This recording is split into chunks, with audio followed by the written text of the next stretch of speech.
so we can go ahead and get ready to record this and everything. We'll put it on speaker gallery for those, so everybody can see who's talking and everything. Just want to welcome everybody here to the Legacy Farming and Health Group. Once again, I'm gonna give everybody a quick opportunity to introduce themselves in just a minute. Just wanted to talk to everybody about some of the things that we got going on with the Legacy Farming and Health Group. We got a couple of conferences that we got coming up here within the next month. On the 20th, we'll be at the Black Urban Growers Conference in Philadelphia. And then that following week on the 27th and 28th, we'll be in Natchez, Mississippi for the National Black Farmers Association Conference. Past couple weeks was featured in the at the Farm Aid, which was a great thing. Really didn't know that much about Farm Aid, except for Willie Nelson and Johnny Cougar, as we call him around these here parts. John Mellencamp knew that they started way back in the 70s and 80s, and they came in and featured our farm there this year. So that was a great opportunity. I'll put up some of the or I'll add to this video some of the clips and stuff from that event. So it was really good. They are interested in seeing how they can work with us. And so as we progress into our next year of our life project and everything, we'll probably see if there's opportunities that we might be able to collaborate with them and how we might be able to connect them with some of the other farmers in our group. So we know that there's some grants that are coming about. One of them was due today. How'd you do on that, Steve-O? I know you were putting in for it. It was a SARE grant. And that's what we have here. Miss Liz Brownlee, who's going to be our guest. I'll let her introduce herself last. But she works with SARE. She's well, I'll let her tell exactly what she is because I don't want to get it wrong. What all she does, but I know she works with the SARE group. I talked with Lace McCarty, who is over the North Central region, which I'm in here in Indiana, and so she's going to be working with Liz and gave her some information to pass on to us to be able to help us out. So we'll go through. We'll start with Maurice, then Joe Tutt, Kaneen, if she can talk, Gabe. Just do a quick introduction of who you are, where you're at, and what you do in agriculture. And then we'll get to Steve-O and then Liz. So Maurice, I know you said it before, but Steve-O wasn't on here. Family, my name is Maurice Johnson. I am in Northeast Georgia, a little bit past Gainesville. I'm one county shy of South Carolina. I own an old poultry house that was been out of production almost 2 years, and I am looking for opportunities. I was just telling our guest tonight, that I'm thinking of doing plant ornamentals because the setup in the poultry house seems to be conducive to raising shady plants, shade lovers, and maybe it'll work for me. I don't know. Let's see what happens. All right. Well, thank you, and glad to have you here. Joe Tutt. Joe Tutt. We're in Fort Worth, Texas. We have a family cow-calf operation. We switched over from a variety to where we replaced those cows with our breed of choice, which is Beefmaster mama cows. We use Brangus bulls in the South. Our operations in Central Texas. The property is mostly open, with the biggest pasture having tree shade and the smallest pasture having tree shade. So we definitely have to have Brahman influence in our cattle so they can tolerate the heat and keep grazing. We also do some row crop farming, collards, mustards, turnip greens, and watermelons. But as the years go by, we're specializing in collards.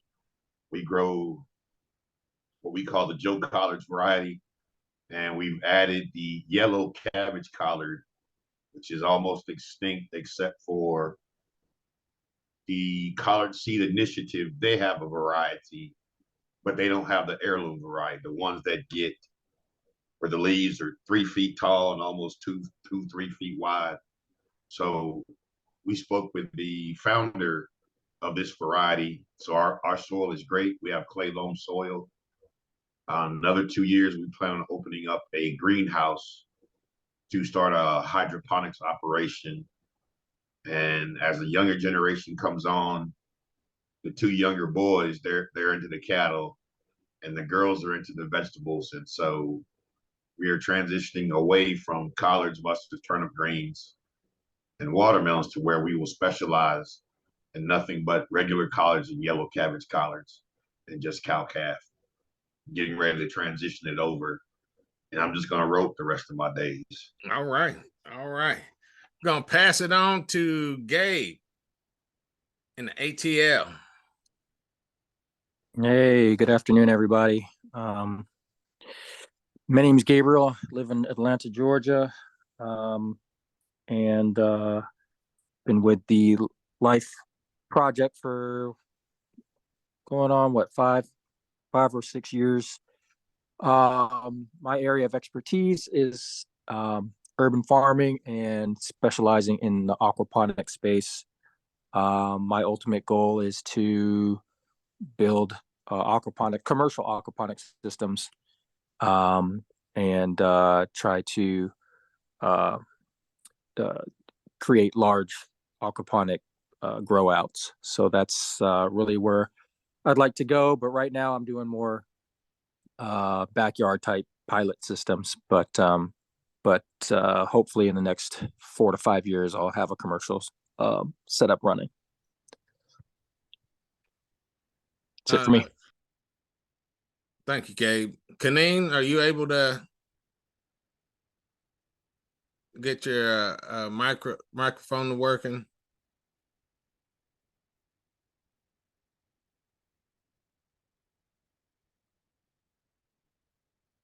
I saw it come on, but we can't hear you. Okay, I can hear you now. Go ahead. Yeah. Oh, you can? Okay. This phone is so weird. Tell it you're gonna get rid of it. Huh? I said, tell it you're gonna get a new one. It'll start working right. I wish. Can't afford one. No, it's just the fact, I guess I'm usually on my computer, so it's easier. But on the phone, I guess you have to unmute the actual phone line and the actual Zoom. So anyway. Yeah. Work around here. Anyway, well, my name is Kaneen. This is my first year with the Life Project, and I am the administrator, secretary for John and the group. I am in Virginia. In fact, right now I'm in Norfolk, Virginia. And that's all about me. I also do baking. I own a company, Coastal Craving, and part-time work for Chef Joseph. All right. Yeah, I spoke with Darrell, which I am doing right now. Yeah, he just keep his mother in your prayers. I leave it at that. And then also Aura Jones called. Yeah. And she said she had had to rush to the emergency room. I don't think it was for herself. And she said she wasn't going to be here today also. So not sure if Tamika and some of the others are going to make it or not, but show must go on. Steve-O, let you introduce yourself. Give us a short introduction. Tell them where you at and what you're doing. Mute me. All right, I'll get you. Peace, family. I'm Steve-O Mahat. I'm here in Indianapolis, Indiana. I'm the chief elder and founder of the Kemetic Rastafari Temple of Ma'at Nine Incorporated. Also, chairman and president of a urban agricultural company, Ma'at Urban Agriculture and Industries, or MWA&I. And basically, we're trying to set up and revolutionize the food production model to make it a more community-based food production model by using the urban farm model. We, instead of having one urban farm, we have multiple. Right now, we operate with 3 of them. And the idea is to saturate our communities with food production, so we have more food production in the community and growing more food in less space, using less resources. We're trying to grow things regeneratively because we have to find a different way to grow food. We can't continue to grow food the way we have been, large scale agriculture and all that, because that's more of the problem. So that's where we are right now in our initiative, and we're trying to gain some traction in this mission. All right. Thank you. Oh, last but not least, get an opportunity to speak with our guest speaker, Miss Liz Brownlee. She is a farmer in the southeast Indiana with her husband Nate, and I believe it's called Nightfall Farms. Is that correct? You got it. Right. Yeah. I'll let you. You got it. Yeah, because I didn't take We any won't notes, text and I after don't that. want You're to fine. rely on my bad memory. So I'll let you go ahead and give your intro on all your good stuff. Liz is going to be talking to us about grant opportunities that are out there through the SARE grant. She, as well as myself, have been recipients of the SARE grants in the past. We've been on the review boards and stuff like that, so that makes us a little bit ineligible right now. But she's going to be here to share with you guys these opportunities that are out there. So Maurice, and what you're looking at doing might be an opportunity for you. Steve-O, there's can be several opportunities for you. Same with Gabe and Joe, and even Kaneen. And for anybody else who will be listening, because this will be recorded. So I'm gonna turn it over to Liz. Go ahead and finish introducing yourself. Liz and I work in a group together called PIF, and so on the advisory council of that. So, but I'll let Liz tell all the wonderful things, because my list is too long and I didn't bring my glasses, so I can't read it all. Well, thank you, John. I'm really happy to be here with y'all tonight. I want to pause and say, Steve-O, did you submit a SARE grant just recently? Is that what I heard? Yes, I just did just a little while ago. Yeah. Nice, congrats. Which for the research and education. Nice, that's awesome. Well, we're going to talk a little bit about that one, but I bet you should lead that part, really, because you have more experience than me in that one. But I'm going to share the things I know and hopefully connect y'all with the people who know more things than me. John, do you know, I'm going to try to share my screen. And go for it. It should be ready for you. Okay. Now, if you guys all right, see some slides? We do. Nice. Okay. I'm gonna put it like this. So I really like pictures, and it helps me. I guess I'm just visual. So I put together some slides. I can send these to you, John, if you guys want them. And a lot of this information is directly from SARE. So I don't actually work for SARE. I work for this group PIF. I work part-time, and so we focus on Indiana, and what we're trying to do is connect everybody who's working on food and farming so that we can all do better together. But we are brand new. Like, we don't have much of anything yet. We're just figuring it out. So we're building this plane while we're flying it. And so hello, we'd love to meet you if you're in Indiana. And we're just getting going. So it's a good time to build some relationships, I think. And then, like John said, also my husband and I farm. So I work part-time for PIF, and then we raise livestock on pasture here on my family's land in southeast Indiana. It's some pretty crummy clay ground, but we make it work. And so we raise sheep and pigs and meat chickens and laying hens and turkeys all out on pasture. Oops, went too far. Yeah, so there's some pictures of some of our critters. We're pretty small potatoes, relatively speaking. Like, we're a very small farm, but we pretty much maxed out what 2 people can do. We think we feel maxed out. And so we sell our food direct to consumers. So we have a CSA where people are joining for 6 months at a time, and then each month they get a share of the harvest. And that's about 50 families that are members of that. And then we sell it to very small town farmers markets here in Southeast Indiana, and to a couple different groceries, like small mom and pop independent grocery stores, and a couple small restaurants. And this is year 10 of our farm. So we have learned a lot of things not to do. And we feel like we're improving every year. Let's say that. Okay, so like John said, I love SARE. I tell people that this is like the one part of USDA that really works, which maybe is a low bar. I don't know, but it does it does strike. It sort of like checks a lot of boxes for me because it's very focused on farmers, and it sees farmers as knowledge holders, which I really love. So John mentioned that he and I both served on the review committee for the SARE grants, and I'm going to tell you a ton more about that, but just to say that I've been involved with SARE for 9 or so years now, first helping review grant applications, and then I actually, after I'd rolled off that committee, applied for and received a SARE grant.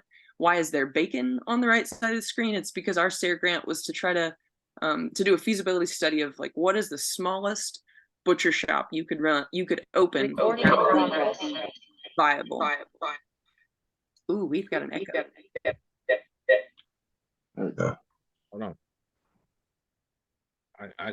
I can fix those things. Hold on. Nice.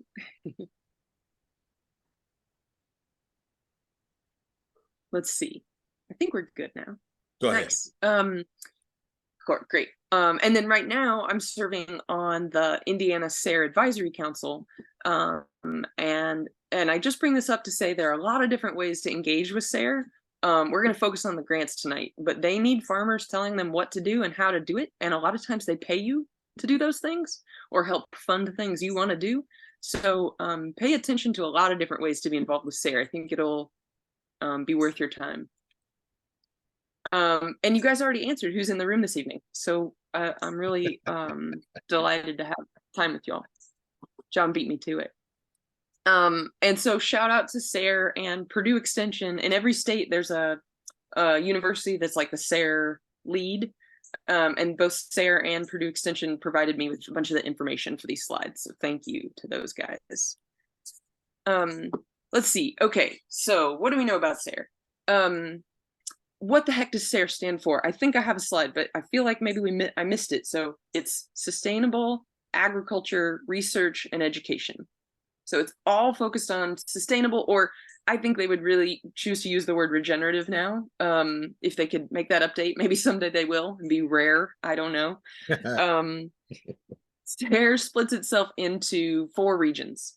So I don't know why they didn't call us the Midwest, but we are the North Central region. All the others are like Southeast, West, Northeast. But you'll see that those regions are important because every region has different grant deadlines. So we're going to talk about some today, but double check yours where you are, and I'll get you to the website for that. SARE has 6 different types of grants, and each one has a different focus and different deadlines and different amounts of money. So I've got 2 slides here laying them out, and I just really want to walk us through these because I don't want to get these details wrong. So the farmer rancher grants are the ones that John and I have both received. These are for ideas initiated by farmers and ranchers, and you can get either 15 grand if you're a farmer working on your own on some idea, or up to 30 grand if you're 2 or more farmers working together. And the key here that I left off the slide is that this idea that you're working on, this project, it has to be quote unquote innovative.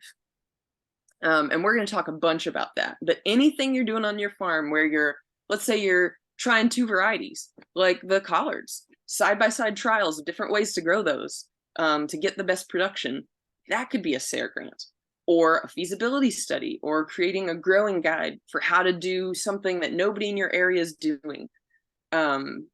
Innovative, well, we'll talk more about it. I don't want to, give you the keys to all my slides. We got to get to it. I really like the Farmer Rancher grants. They are, I think, the keystone of what SARE does, especially for us as farmers. Like, it's the thing that we're most set to apply for. The partnership grant is where a quote unquote ag professional, you see how that's capital A, capital P.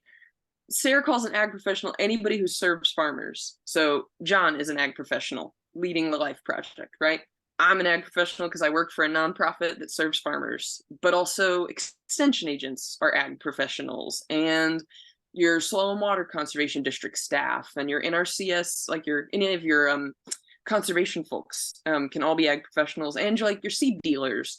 Any of those folks can get together a group of farmers who want to research something on the ground with on-farm trials, and they can apply for up to 40 grand for some sort of researchy thing. But it's not research like university scale, which is awesome, right? It's much more applied, it's much more focused and realistic. The youth educator grants, that's what Steve-O was saying he applied for. Those are for educators, and anybody who works with youth counts as an educator. Again, a nice big umbrella, which I really value about these SARE grants. Let me see if I can, there we go. Now I can see my whole screen. They're smaller grants, but they give out a fair number of them, which is a nice balance point. And so the whole idea is to be providing programming for youth. That can be really young kids, that can be high school or college age kids. There's some nice flexibility there. All right, and let's see. Yeah, there we go. One other slide here with the types. So then these other 3 are ones that don't pertain to farmers as much, but it's good to have them in the back of your head because you might know somebody who ought to be applying for these things. Research and education grant, these go to universities primarily. So if you know somebody who works at a land-grant university, at an HBCU, like any college or university, anywhere they're doing any sort of research related to sustainable ag, they could apply for these, and oftentimes they have on-farm trials. So then they're paying a farmer to do research, which is really cool. Professional development grant, this varies state to state. In some states, you can get money as a quote unquote ag professional to go to trainings and conferences. The idea is that most of the time farmers are the one teaching the ag professionals.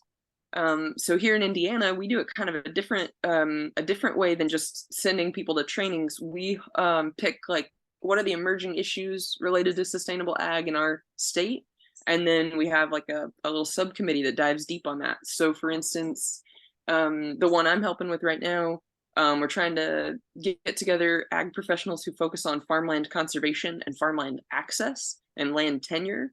And we're learning together about what other states are doing, because Indiana is not leading the way, let's say, on these topics, but other states are. And so we're getting together to learn about what's happening, what are farmers and others doing to protect farmland and make sure people who want to farm can afford to farm in urban and rural spaces. And then last but not least, if you know any grad students out there who are thinking about doing research that involves sustainable farming, this pot of money is there for them. So there was a really neat one out of Indiana recently where the grad student had trials on three different urban farms in Indy, and they were looking at this thing called the soldier fly as a food source for laying hens. So the idea was that they would seed the compost. They had a closed compost system. They would seed it with these larvae, and then they would grow into grubs, and then the chickens would eat the grubs. And so you were growing with your compost, your scraps from your veggies operation, you were growing the food to feed the laying hens. So really neat system there. And that was paid for. Her research was paid for by SARE, and that meant she could pay the farmers who were doing this research. Pretty cool stuff. please, by all means, look at the SARE website to find your state and region's deadlines. So this is a screenshot of the North Central region. You see in the upper left-hand corner. This is a North Central SARE. And so you can just click on which type of grant do you think you might be educated or interested in. And then you can see the deadlines. You can see all the details. They'll show you past applications that have been funded. And it'll give you contact information. Because one thing that's neat about SARE is they really do want you to call and say like, hey, I think I have an idea that would be eligible. Can we talk about it? And they can just like help you think through your idea. They can point you towards resources that might be useful. Their whole job is to serve us as farmers who are interested in sustainable ag, which is pretty great. Okay, this is my cat, Croft. Just take a little pause, a little break. He's showing us how to yawn and stretch nicely there. I was thinking that we would mostly talk about 2 of the SARE grants, because these are the ones that I think farmers are typically applying for most. So we're going to do a little bit of a deep dive on them tonight.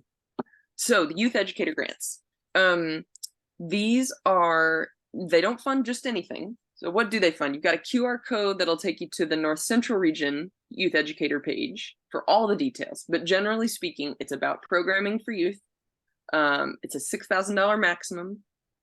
And applications in Indiana and other states in our region are due November 9th. So Steve-O, props to you for having yours in like a month in advance. That is very impressive. But anybody else out there, you do still have time to put together an application. They fund 18 projects a year.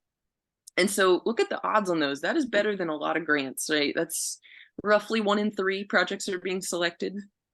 And one thing that's nice about SARE grants is they have these review committees of your peers that are reviewing and like scoring the applications.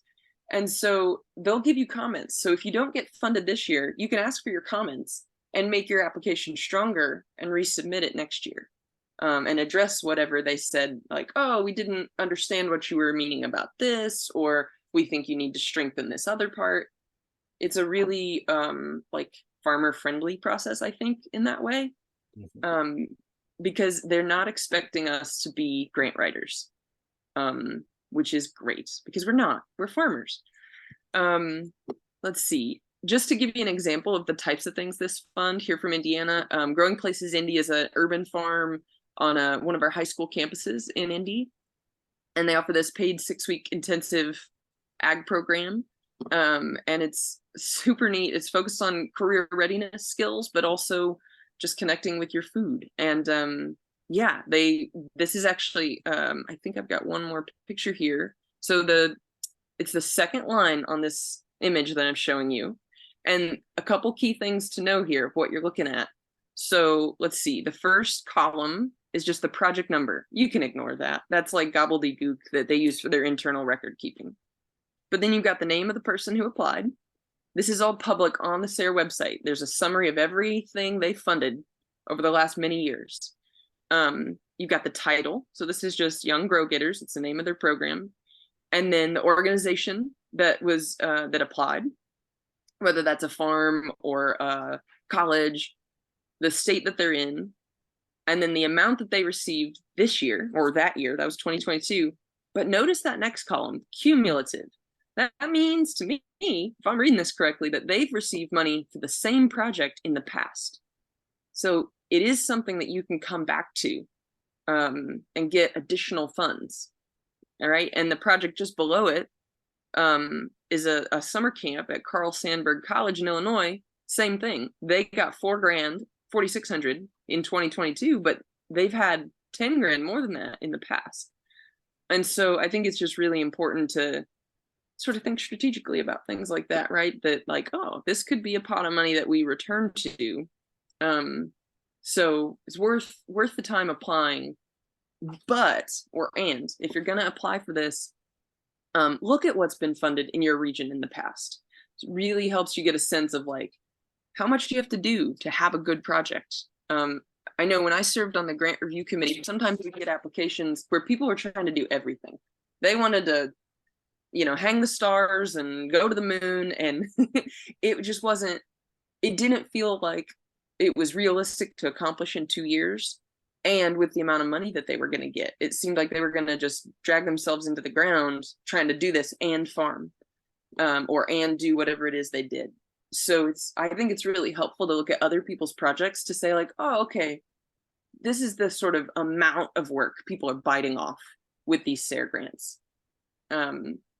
Let's see, what else? I think I'll switch to the farmer rancher grants now. By all means, write down questions y'all have, and we'll come back to them, because right now I can't see your faces.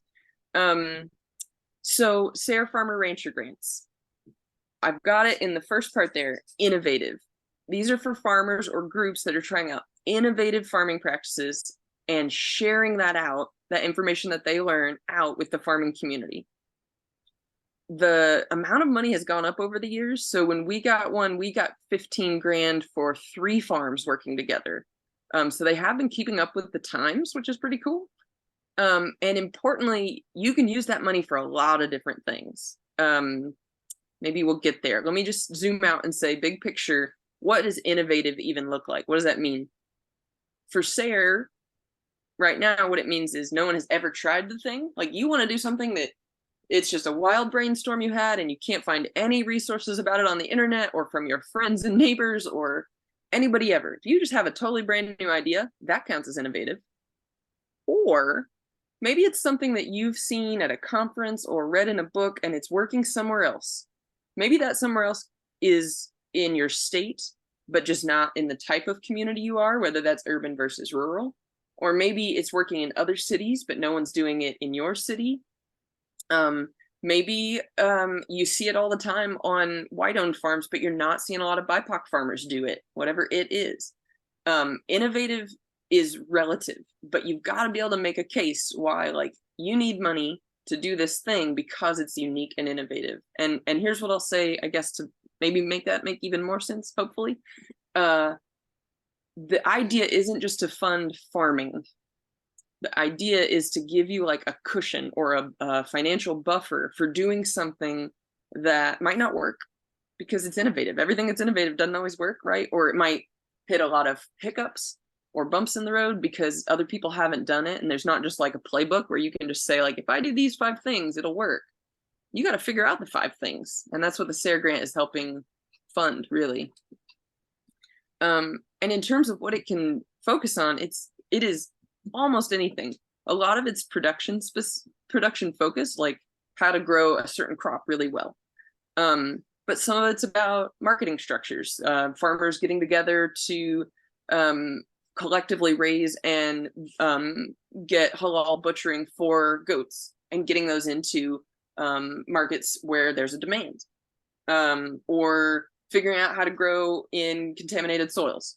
It's all sorts of different stuff. And let's see if my next slide is not, we're going to get to it. There's a whole database that you can look at. Even if you're not going to apply for one of these grants, you can learn from what other farmers have been learning, because these have been going on since the 80s. So a couple of frequently asked questions. Can you use a SARE farmer rancher grant to start your farm? No. It's I remember we would get every year we'd always get a few applications where they just wanted some startup money. And I always felt so bad because that's just not what they're meant for. And they can't be used for starting your farm. And so those folks had wasted their time filling out the application, unfortunately. Can you use the SARE grant to buy land, equipment, farming materials, animals, etc.? Kind of. That's like a yes and sort of question. There are limits on what exactly you can spend money on. Generally, it's not land or huge pieces of equipment, but it can fund up to like half of equipment if you need it for your research project. So for instance, let's say you were comparing growing a specific type of winter greens, spinach, I don't know, kale, something. I don't know if collards count as a winter green. It probably depends where you are, if you're in Texas or Indiana. But you want to grow some of it under like a caterpillar tunnel or a high tunnel, and some of it out in the field, out in the open. But you got to build that caterpillar tunnel or high tunnel. The SARE grant could be used for a portion of that cost, if that's what you budgeted for. Not all of it, but a portion. What else? But it can also pay for labor, including your own. It can be used for seed or soil amendments or like consultants. Like for ours, where we were looking at opening a butcher shop, we paid a couple of butchers here in Indiana to help us think about like the floor plan and what equipment we would need, and how many workers we would need, and to help us run all the numbers. So it's pretty open, which is great. Can you use the SARE grant to advance your farm? Can't use it to start your farm, but you should absolutely find a project that you already want to do, that really would help you push your farm forward. I think that Lauren McAllister's mushroom project is a really good example. So she's a farmer here in Indiana, BIPOC farmer in Bloomington, Indiana, who looked at two different ways to grow mushrooms. One was on coffee grounds, like spent coffee grounds from coffee shops in the area. And I forget what the other medium was for growing the mushrooms, but she compared these two, took like copious notes, figured out which one was more economical, and then wrote a guidebook on how to do just that. And so she had like a whole production focus and also an outreach tool so that other people could learn from this. Because they're not just giving government money out for us to advance our own farms. The idea is to push the whole community's knowledge forward. Okay, let's see here. Let's get into the weeds just a little bit. Here are my turkeys in it's actually cover crop, not weeds, but a couple more details here. Projects can be 23 months. And in our region anyway, it's 40 projects a year, roughly. So I think it was still about 1 in 3 when I was on the review committee. I don't know if that has been true for you right now, John, if you guys are funding about 1/3 of what gets applied for, do you think? I don't know. Don't get me lying. Yeah, hard to say. Okay, fair. It's decent odds, is what I'll say. Yeah. And it is, let's talk about that application a little bit. It's an online application. If it was like a Word document, like pieces of paper, it would probably be maybe 6 or 7 pages long. Mm-hmm. Like it's not nothing, but it's also not the end of the world. And the good news is, if you answer all the questions, you're going to have really thought through your idea. And even if you don't get the money, it might be a good way to really tease out what you're thinking, put it on paper, figure out what your budget is, why you want to do it, what your outcomes are going to be, who your partners are going to be, all of that good stuff. What else? They put all the information about all of these grants, all different types of SARE grants, in a quote call for proposals. And those things are long, and I think they're very overwhelming. Mm-hmm. But rest assured that the application itself is a lot more farmer friendly. And I think they always update these calls from year to year based on feedback from the review committees and from the farmers. So the exact details of the grant can change year to year, but the overall big picture doesn't. So take a look at the sample call for proposals, and if it's overwhelming, call your state SARE coordinator and have them talk you through it. Okay, so who decides who gets a SARE grant? Is it just like Liz and John talking on the phone and we say, hey, I think this person should and that person shouldn't? No. It's the quote unquote administrative council, but underneath them is a grant review committee, and that's made up of your peers. So when I was on it, there were probably, I don't know, 15, 20 people, and we got together and we scored all the applications, and then we like debated it as a subcommittee. There was a livestock committee, and there was like a fruits and veggies committee, and there was a like a catch-all for like mushrooms and aquaculture and honey, etc. And we would score these based on, you know, like grants that related to what we do on our farms. And then we'd cross-check our ideas with each other. And usually there would be some that rose to the top, like clear winners. We should totally fund that. There would be some that really weren't even eligible. Like I said earlier, some folks who wanted to just start their farm. And then there are a bunch in the middle that we would spend 2 days in the winter in a hotel conference room debating about. Like, should we do this one or this one? Why? Which one seems more realistic? Which one seems like it's got better chances of working? Which one seems more needed in that community?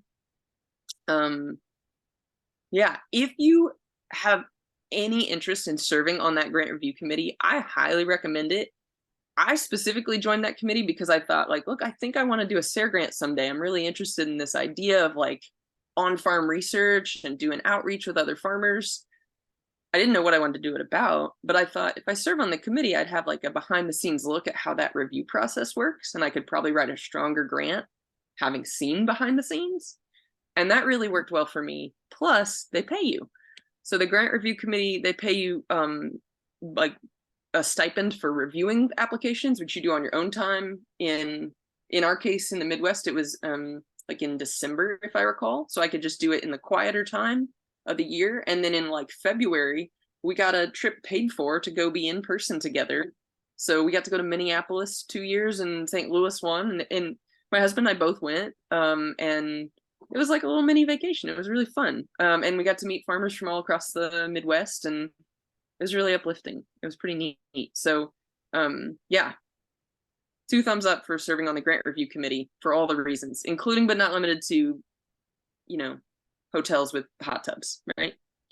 Okay. Last thing here, please note that the timelines vary by region.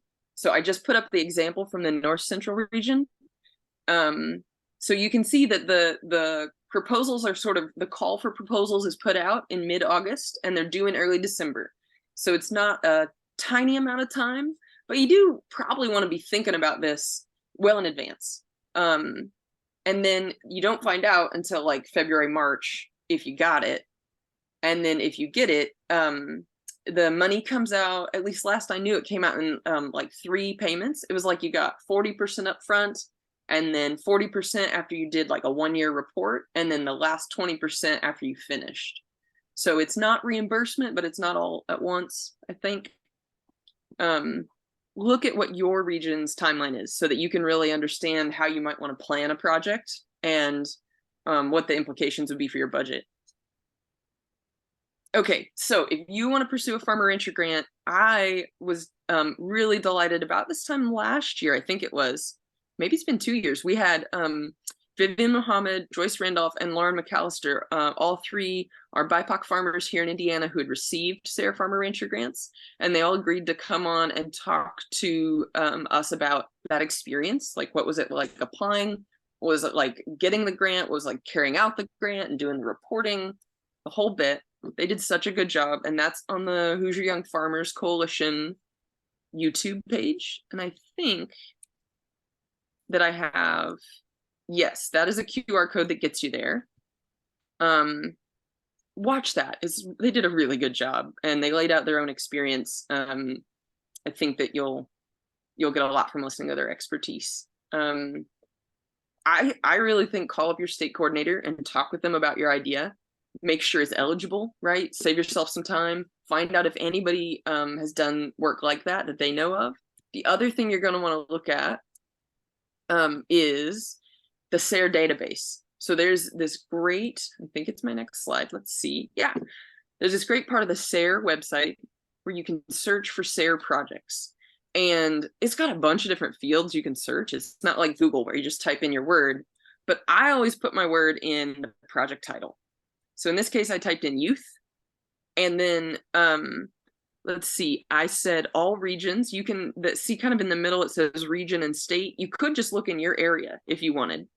But I just looked all over the country since 1988 until now, what's been done on youth.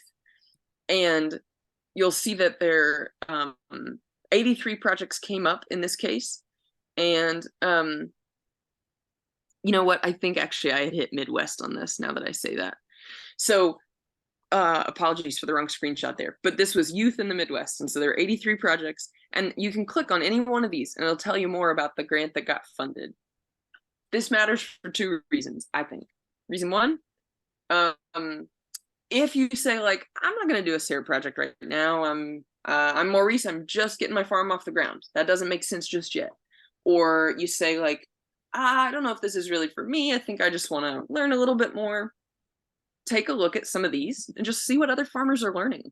The whole idea is that it's got a description of the project, and then you put up a basic report of like, how did it go? Did it go as planned? What did you learn? If it didn't go as planned, what did you learn? the other thing to know, and this is really important if you're going to apply for a SARE grant, there's actually a part of the application where you have to talk about any other work that's being done on the topic that you want to do your SARE grant about. So in our case with the butcher shop, we had to look through this database for anything related to farmer run or super small scale butcher shops. And we only found like 2. So we were able to say like, hey, there haven't been many other SARE projects like this. You should probably fund ours. And we were able to say like, we are going to learn from these 2 that are out there for X, Y, and Z reasons. I honestly don't remember the reasons at this point, but we were able to say like, hey, they already figured out these things, so we don't have to redo that. We're going to learn from that and sort of take the next step and build on what's already been funded by SARE. So 2 good reasons to dive through that database. It's pretty fun. You can put in all sorts of search words and see what folks are up to. Okay, I think I just said this. Sorry, got ahead of myself. Okay, almost to the end here. Like I said, there are a lot of other ways to get involved with SARE. I 1000% think that you should look into it. Talk to your SARE coordinator or your regional coordinator about what those opportunities are. They might be different in the different regions, but here in Indiana, it's a pretty neat way to inform what's going on. And speaking of the regions, here are your regional point people. You heard John at the start of this reference someone whose name is Lace, and she's actually our Indiana coordinator. So each state has a coordinator, and then above them is a regional coordinator. So you've got lots of people to reach out to for help here. They are a call or an email away, and it's part of their job to take that call or email. So hit them up with all your questions by all means, but I would love to take your questions if you have any now.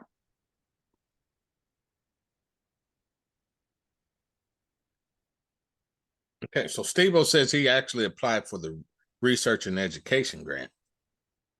Oh, fancy. Nicely done. Yeah. That one intimidates me. It's so big. Good for you.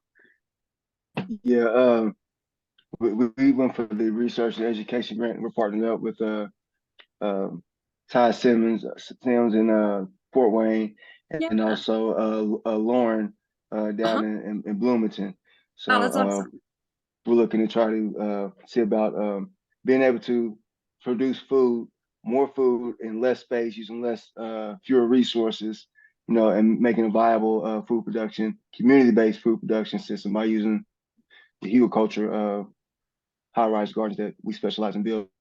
Super cool. They're also wheelchair accessible. Oh, that's awesome. When will you find out? I just put in for the research education that was due today. Oh, okay, actually. gotcha. We just put it in. Deadline was So today. I think yeah. So we won't know until, is it next month? I forget when the yeah. It takes a little time because they have such a thorough review process. Yeah, because that was for the cross for you. The pre-proposal. Mm-hmm. Nice. Yeah, pre-proposal is what it was. Yeah, so I guess then we have to do an actual proposal. But to me, I kind of find it challenging because the pre-proposal they had, you had to put everything into a box, and it was like really restrictive.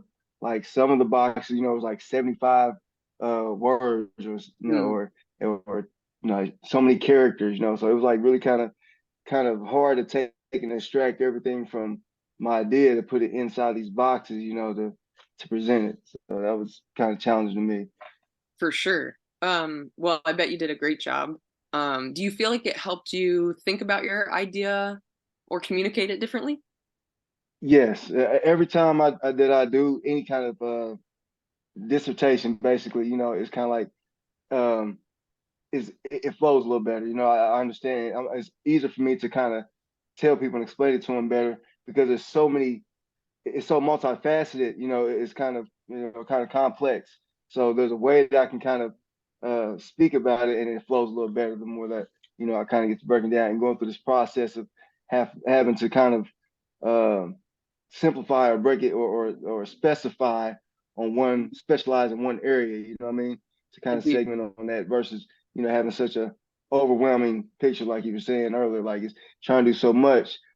Well, specifically, what do we need to do? What's the overall effect? And we need to produce more food in our settings where we're at, and have the food produced where we're at. That's right. That's good. I'm so excited for you. Thank you. Look like we got a question from Gabe in the ATL. Yeah, can you hear me okay? Yep. Yeah. Okay, great. So I actually have a few questions. So I guess for the funding, are these all is the once you're awarded a grant funding for the SARE, depending on whichever category you apply for, the amounts, are they over the course of 2 years, multiple years, or is it per year? I know that the amounts that you'll see when you look at what's been funded in the past, that's the total amount over the whole grant period. And Gotcha. like with the farmer rancher grant, and I think the youth educator as well, those are both 23-month projects. I don't know why it's not just 24, but it's 23.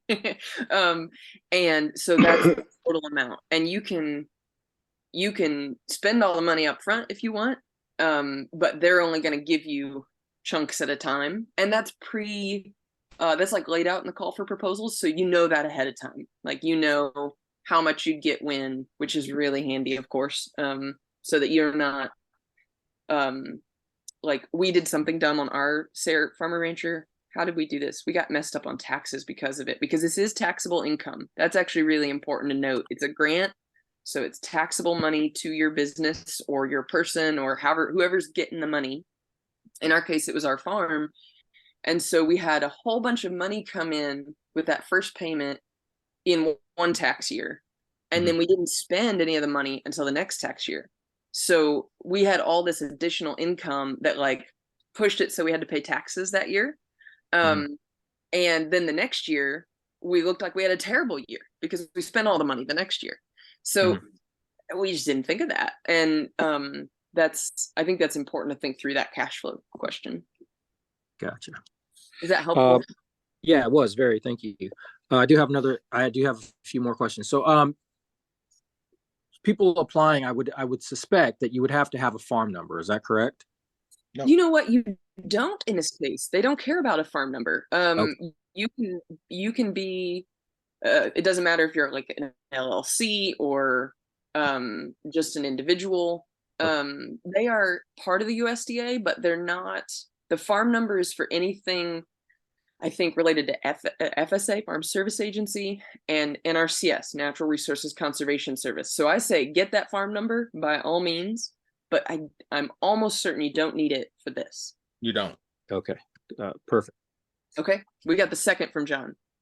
Yes. All right. I actually, while you were speaking, I went on the SARE website and did a search on the database. So I did actually kind of find some information that I was curious about that I would have otherwise asked you. So I won't ask you that question, but you mentioned folks can, at various stages of their farm, can, apply for the SARE. Now, obviously you can't put wording into your application that says, hey, I want to start the farm. But like, what if you're have an existing farm that's producing food, but you want to research something that would be considered a pilot, I guess, because you're still technically trying out something that hadn't been tried before, technically. So that's ultimately the premise of SARE, right? It is. And I think the strongest applications are ones where you can say like, hey, I want to try this new thing.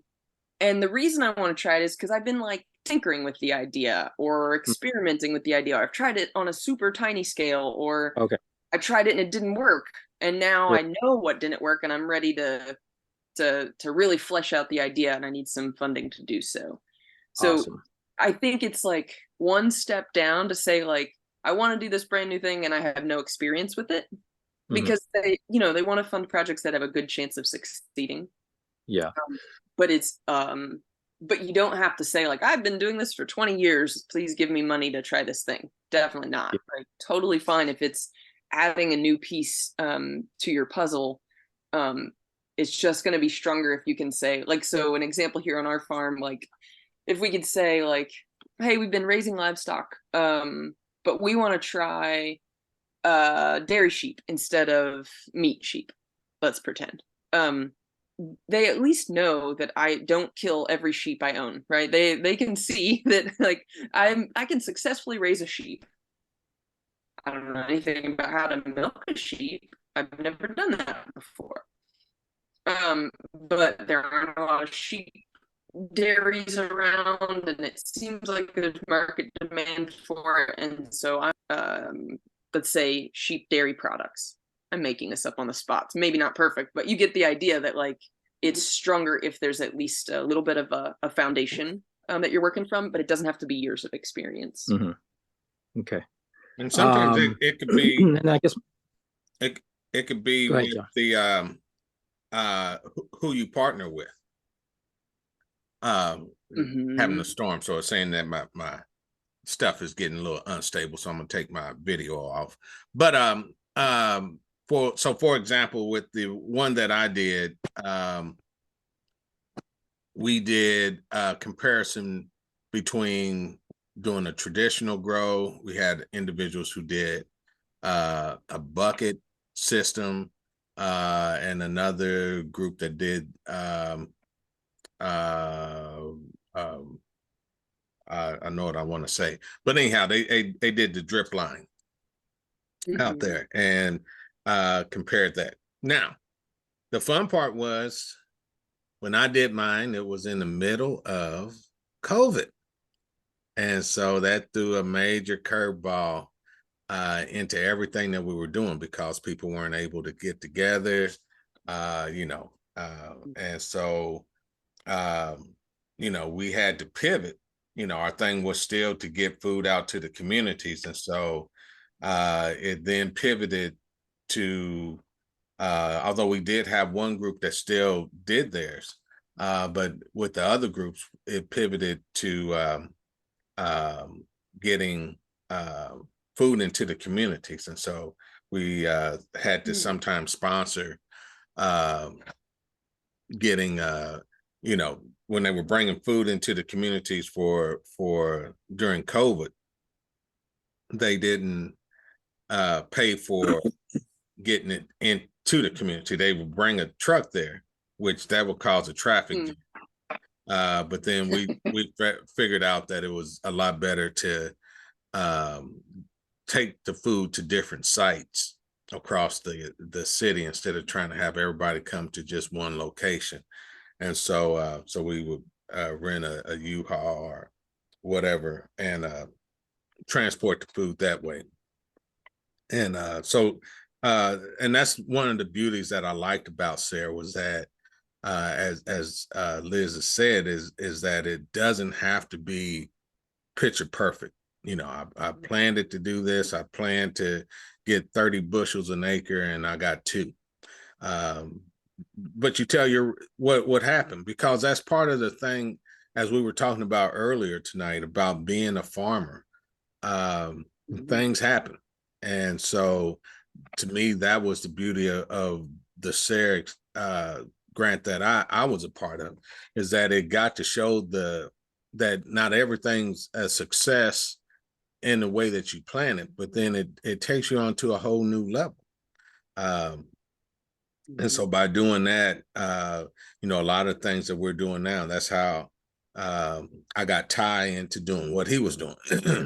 I needed somebody to do things up there in Fort Wayne. So I called him up and said, hey, we got people who are wanting to do this. Can you help to coordinate this? We'll give you the people's information. Can you at least coordinate everything? I'll work with the people on the grounds in the different areas. You just coordinate with the district on where they need to go. And that's how he got involved with that. And eventually we got to tapping in with some of the others throughout the state. So it was a beautiful thing. I liked it myself. I'm glad you shared that, John. I didn't realize that was that trajectory. Yeah, it took me. Yeah, you never know. You never know. Well, I mean, ours was about distributing food. Ultimately, was to do that, and but it helped out because, and I'll share this, when we first started, wanted to bring in fresh produce to those communities that were food deserts. You discover that there's a generation or two that people who don't cook food, and so they're used to just getting hot Cheetos and stuff like that, and just eating whatever they get, or always going to a fast food restaurant and having somebody else to do it. So to bring fresh produce, they didn't know what to do with it. And then, it didn't have meat that came with it. So they were having issues with that.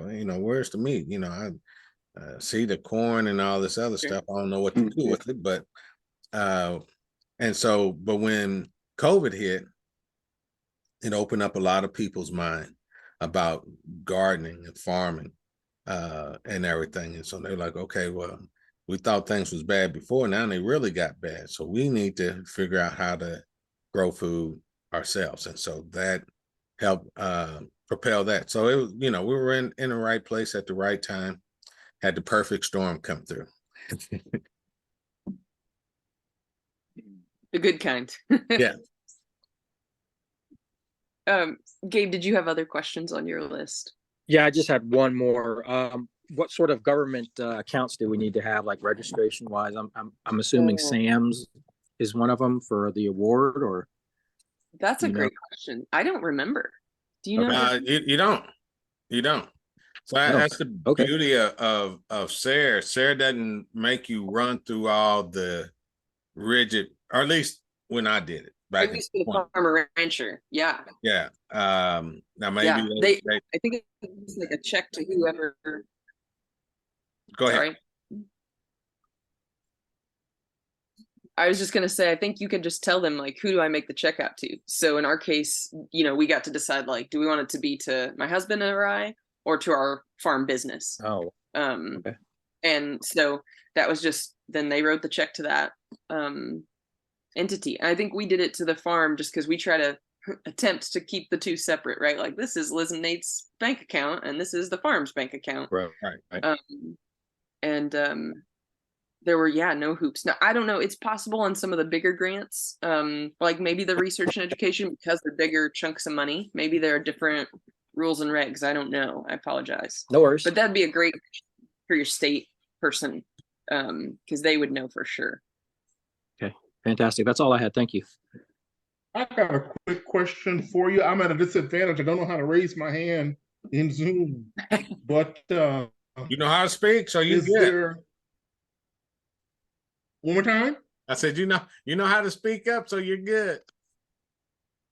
Okay, that's right. The squeaky wheel gets the oil.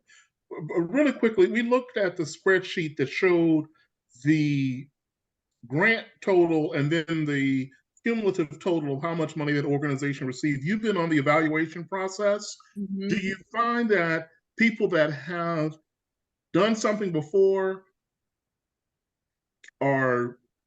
do you try to spread the money around, maybe, or do you see where I'm going with this question? I do. Okay. Yes, when I was on the review committee, I remember it could like count.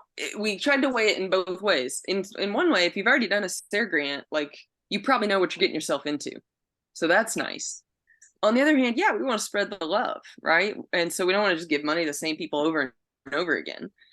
So at the time, the staff at SARE told us, like, you guys let us worry about that. You just pick the projects that seem like they meet the criteria. Are they innovative?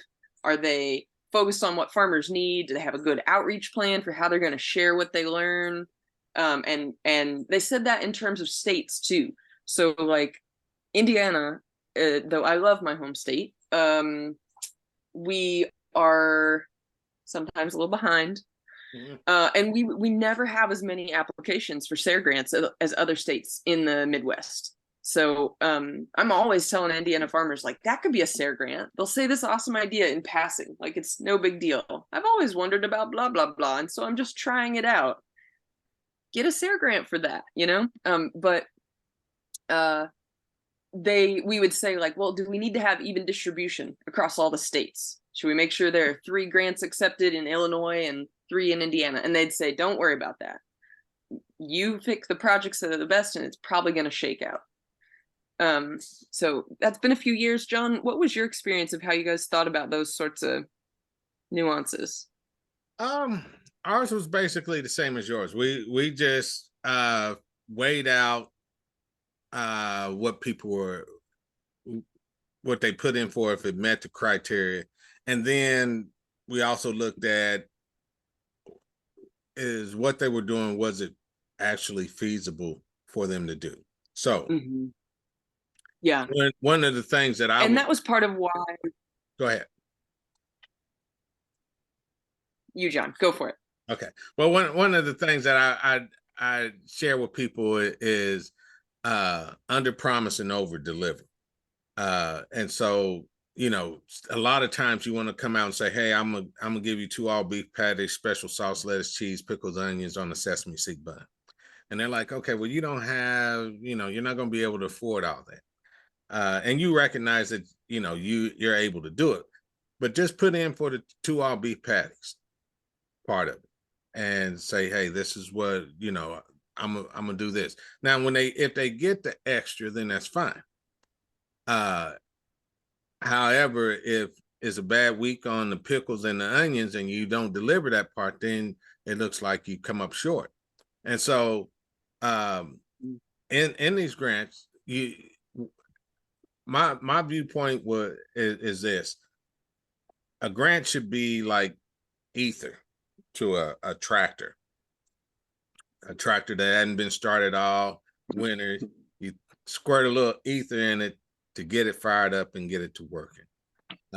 It shouldn't be considered something that you're going to try to run the whole field with, to do the work with it, but it should be something that help you to get started. So if you're looking at one of these grants to fund you for the whole year, and this is what you're looking for, I think you're going to come up short. And I think that in the reviews, they're going to kind of see that.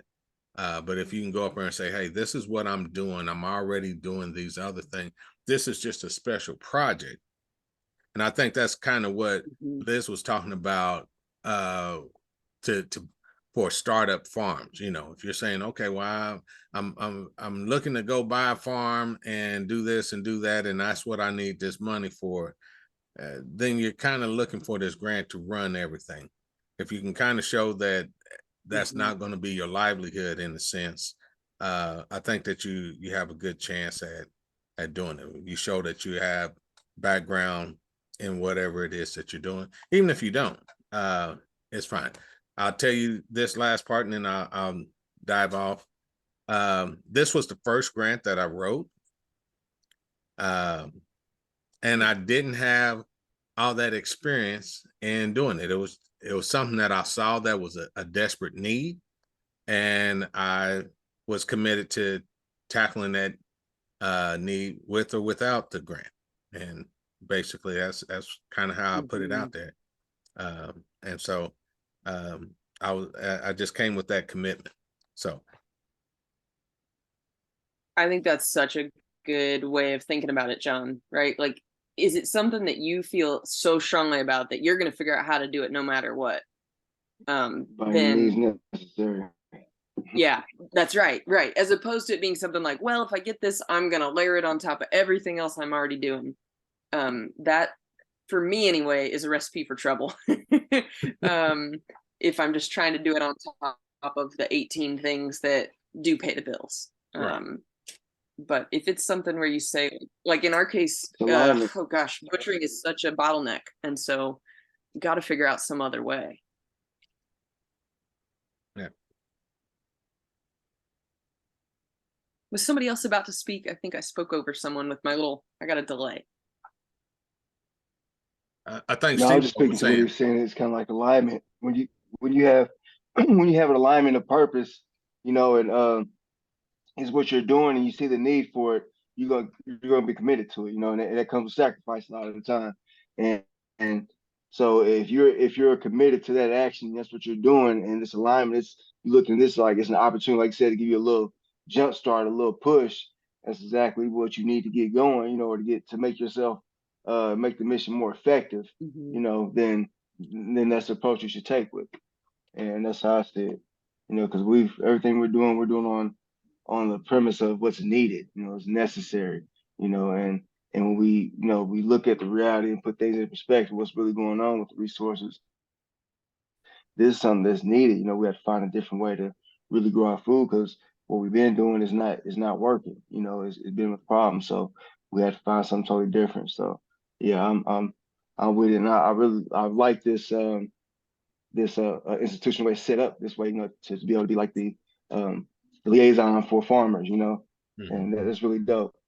So I like that. I agree. Yeah, you know, nothing's perfect, but I think it's a heck of a lot stronger than a lot of what's out there for us as farmers. That it's a lot more realistic, and it's meeting us where we are in terms of, are we grant writers? Maybe that's your side hustle or your main hustle. But like John said, it was his first one ever, because they're not looking for necessarily the quality of the writing. They're looking for the quality of the idea, and that flexibility, etc. But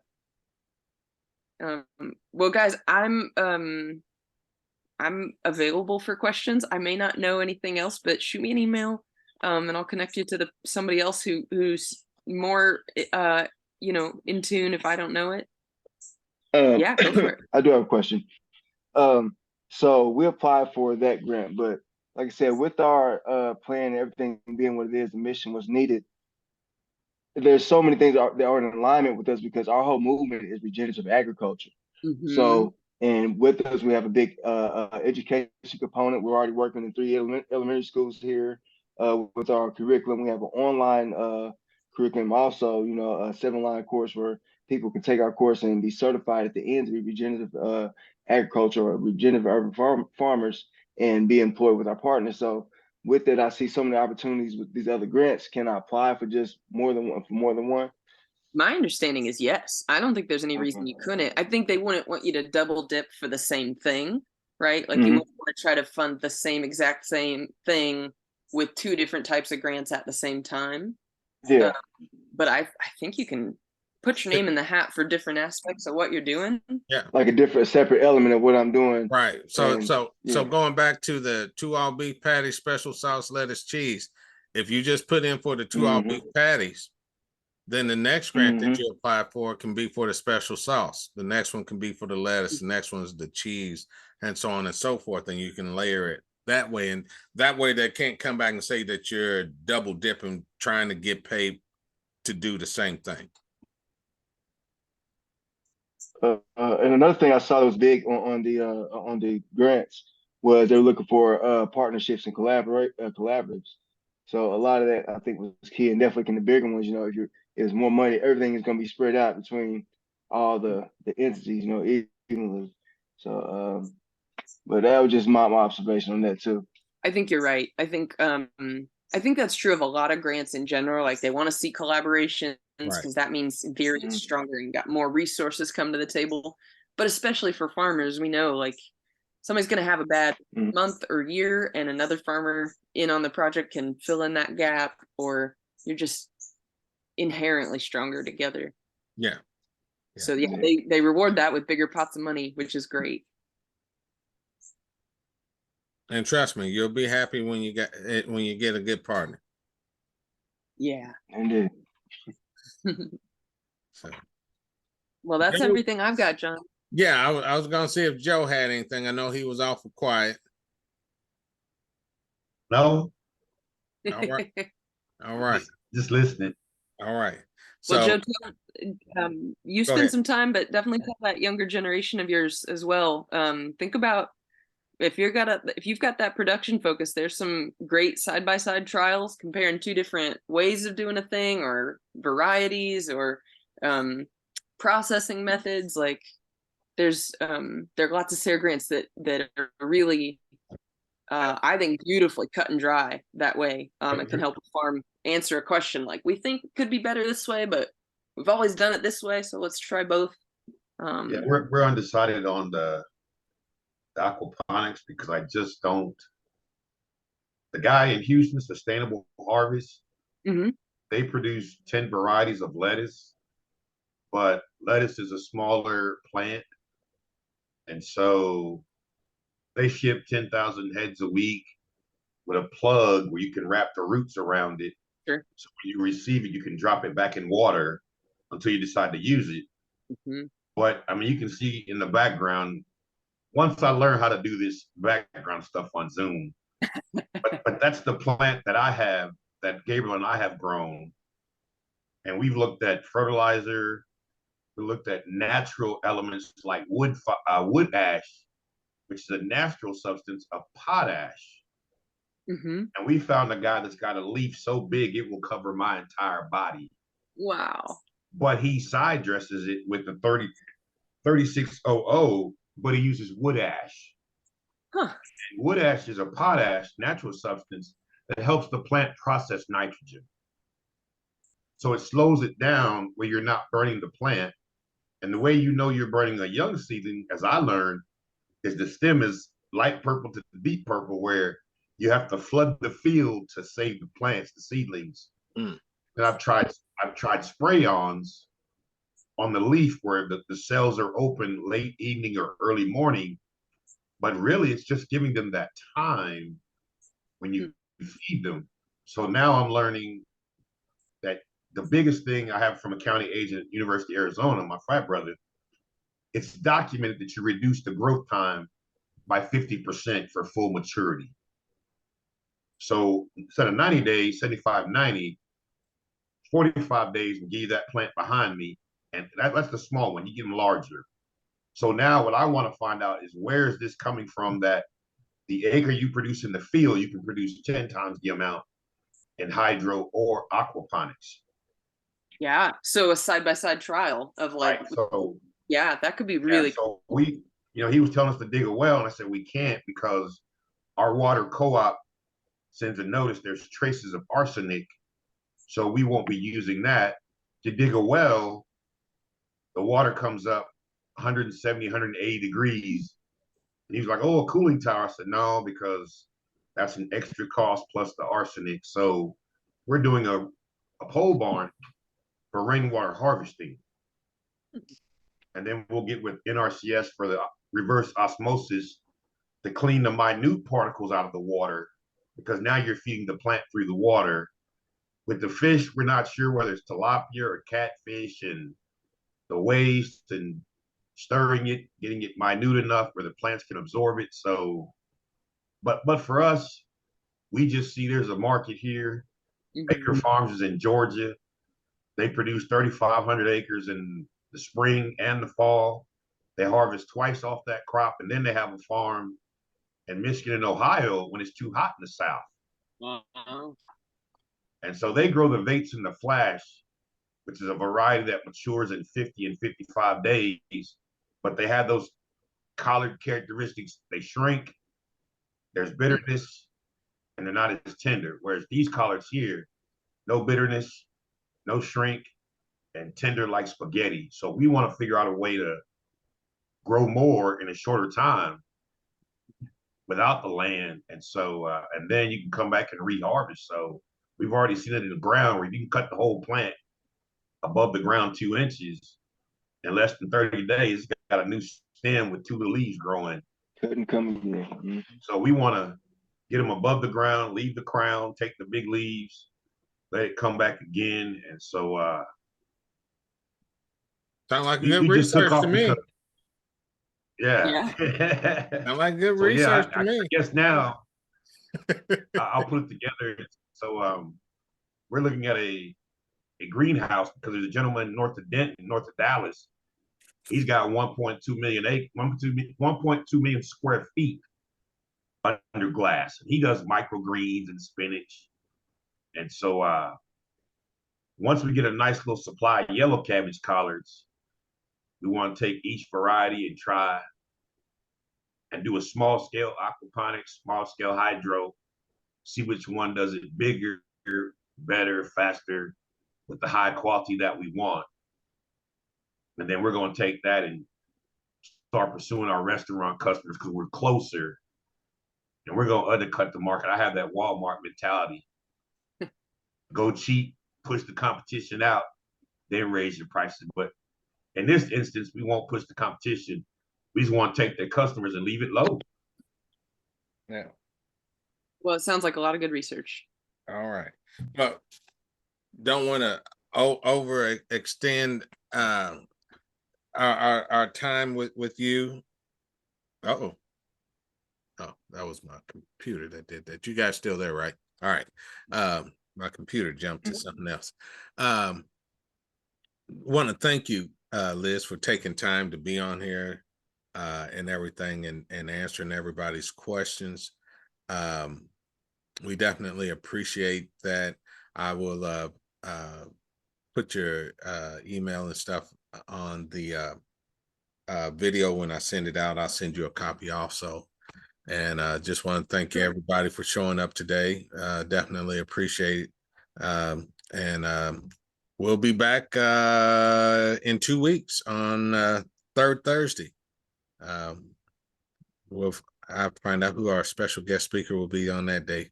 But thank you guys for showing up, and I appreciate everything. Thank you again, Liz. Oh, you're welcome. Good to meet you guys. All right, now. No collards. All right. Well, I'll talk to you guys later. All right. So yeah. All right. Peace.